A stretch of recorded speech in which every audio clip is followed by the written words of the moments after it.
everyone, and welcome to the RWA Seasons Beatings 2016 wrap-up show. I am your one and only award-winning, media-inducing, Twitter tweeting, Snapchat selfie taking, Instagram posting, Facebook posting, not a MySpace having though, Wrestling Reverend Church, and I am joined by... Are you done? Enough social media to kill a horse. This is old school Burt LeGrand here in church. One heck of an evening, wasn't it? Oh my God, one hell of an evening here in RWA. The 8-man tornado hardcore tag team match pitting the Alliance team versus Team RWA. I can't even imagine what the 8 men that are feeling right now after that match. That match was an incredible match, to say the least, with everything that occurred in that match. Can you believe what we saw tonight, Bert? How many years total have we been in the RWA? And I personally have never, ever seen anything that chaotic. I was fearing for our safety, and that's real. Oh, yeah, absolutely. They were all over the place, from the stage to the ladders to you name it. Unless you were here, you missed one hell of a tremendous match.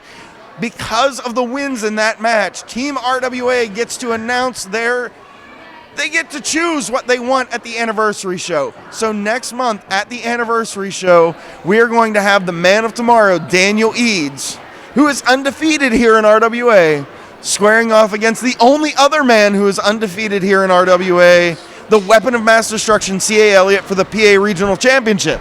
Those are the two most powerful, in my estimation, superstars here in the RWA. Daniel Eads, the man of tomorrow, we've seen his power. C.A. Elliot, the weapon of mass destruction, they don't call him that lightly. We've seen his power as well. Church, this is going to be an amazing power for power encounter. I cannot wait. Absolutely. Also a part of that, the Generation Dead part of it. Gory and G-RaVeR have announced that they want to take on Marshall Gambino and Super Hentai in a tag team tables match. You know, it's funny because you see Gory, you see RaVeR in the same ring, and you kind of think maybe they want to get back into the tag team title scene, but no, they are not done with the invading alliance, and they want to get to those. They want to get their hands on Gambino and Hentai the only way they know how, the only way they can, with extreme violence. This time in the form of a double tables match. It's going to be insane, and an exclusive that I was able to snag here for the RWA wrap-up show. It was not announced to the crowd here tonight, but next month at the anniversary show, we are going to have Sonjay Dutt one-on-one with Bobby Shields for the Cruiserweight Championship in a ladder match. Absolutely insane. We know what Sonjay Dutt can do, and unfortunately, we've seen what Bobby Shields and the rest of the invading alliance can do. Bobby Shields is currently the RWA Cruiserweight Champion. Not that we're necessarily thrilled with that, being Team RWA ourselves, but Sonjay Dutt, he showed more fire tonight, and we know what Sonjay Dutt's capable of. He showed more fire, more leadership. I am damn proud of what Sonjay Dutt did for the RWA tonight in leading Team RWA to victory, and next month, he's going to enjoy the spoils of that effort. Absolutely. And speaking of next month, we now have it official. The match has been signed. The contract happened in the ring here tonight. We saw it firsthand. It's on camera. You name it. Chris Taylor, one-on-one versus Mofo in a fans bring the weapons street fight. Bert, your thoughts on this? Every time in the RWA, we've had a fans bring the weapons match. It's unlike anything we've ever seen. They up the ante. These fans, they're depraved, they're psychotic, they want violence, and they want Mofo's head on a proverbial stick. And they know that the one man they can get behind in this case is Chris Taylor himself. Unbelievable stuff. I cannot wait. Absolutely, and I actually was able to snag another exclusive here for the wrap-up show. Absolutely. Oh no, what? Normally Doc is out here with me, and normally Doc usually gets the exclusives, but I was able to convince the man himself, Chris Taylor, to come on out. Chris, if there he is, Chris Taylor. 2 years of turmoil.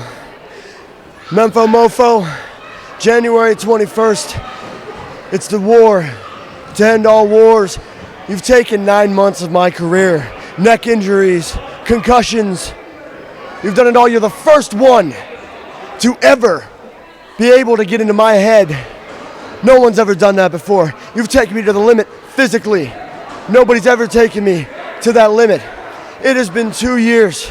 It is finally time to put up or shut up. And on January 21st, it doesn't matter what the stipulations are. It doesn't matter if the fans bring the weapons, if we have a steel cage. Hell, I don't care. Someone could go get a mountain lion, tranquilize it, and bring it in the match. I'll use it. Because the fact of the matter is this.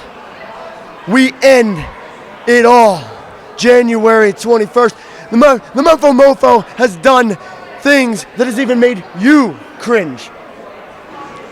Talk about taking out Mike Doherty, taking out Bo, taking out me. It all comes to a head, Mofo, and I promise you this on January 21st.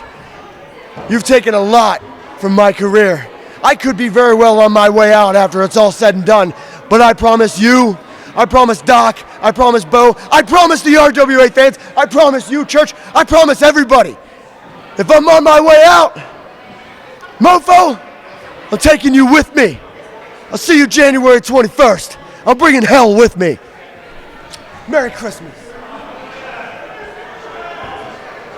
A very fired up Chris Taylor. I cannot wait for this Fans Bring the Weapons street fight next month at RWA's 8-year anniversary show. And finally, to top everything else off, I don't want to pass it up because it is not even, it is so tremendous to think about. Shane Andrews is finally going to get his hands on Nicholas Estaban Taylor. And Shane Andrews put out the stipulation. He's giving Nicholas Taylor the advantage by putting up the RWA Heavyweight Championship in a boot camp match. The first time that we've ever had a boot camp match here in RWA. Think what you will of Nicholas Estaban Taylor, especially his actions in the past few weeks, past few months here in the RWA, but I personally have a lot of respect for his military service. Nicholas Estaban Taylor is a proud American veteran. Shane Andrews, his former best friend, knows this. He knows the mental card he can play with Nicholas Estaban Taylor.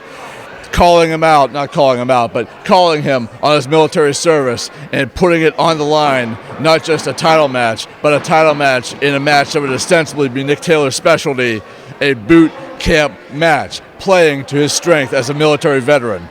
Absolutely. It is going to be a tremendous show next month here in West Newton. If you missed this show, first off, what the hell were you doing that you missed this show?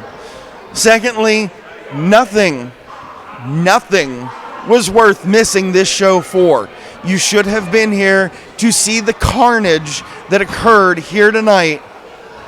I have no energy left, but I'm going to tell you this. If you are not at the 8-year anniversary show, you are going to miss the greatest show that RWA has ever put on in its 8-year inception, and that is saying a lot because we have done a lot here in RWA. Go to the website, rwalive.com. Go to the video website, indiewrestling.us. Find out everything that you can about next month's show, but make sure, if nothing else, you are here live to witness this show that occurs next month, January 21st, 2017 in West Newton. Bert, do you have anything else to say? I can't add anything more than what you've already said, Church. I'm looking forward to January 21st, 2017, just about as much as anybody. I can't wait to be in the middle of that ring, announcing and doing what I have to do to make this show the best it could possibly be as part of Team RWA. Absolutely. Well, for old school Bert LeGrand, I am your one and only award-winning, media-inducing, I'm not going to go through the whole thing, I already did it once, Wrestling Reverend Church. This has been RWA Seasons Meetings, and guys, we are out of here.